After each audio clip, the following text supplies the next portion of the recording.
بسم الله الرحمن الرحيم. اللهم صل وسلم وبارك على سيدنا محمد. دوس لايك واشترك في القناة وما تنسوش الشير وابعتولي أحلامكم زائد الحالة الاجتماعية.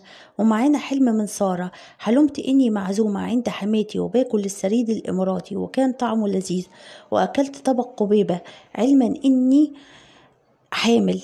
تفسير الحلم: يدل المنام على إنجاب ولد جميل وسليم وسوف يكون له شأن والله أعلم.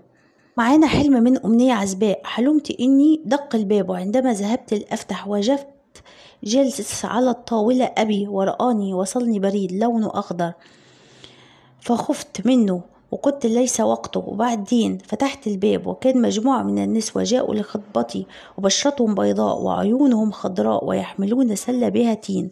تفسير الحلم: أعتذر عن تفسير هذا المنام لأن التفسير غير جيد والله أعلم. ومعانا حلم من أمنية عزباء. حلمت إني كنت أمشي فوق الجامعة التي تخرجت منها من 20 سنة وأصلت المسير. حاولت دخول المرحاض أكرمكم الله، فأوصدوا الباب في وجهي ومنعوني من الدخول. كملت المسير وشاهدت أحد الطلاب واقفين اسمها سهيلة،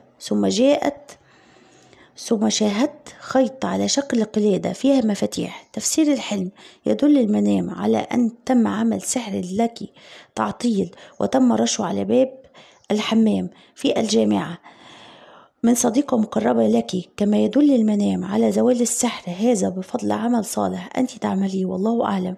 ومعانا حلم من أمنية عزباء.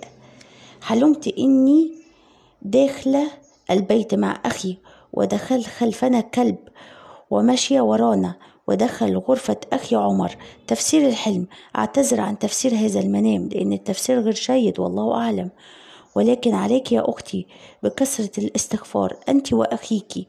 وأسيبكم على خير وابعتولي أحلامكم. سبحانك اللهم وبحمدك، أشهد أن لا إله إلا أنت، أستغفرك وأتوب إليك.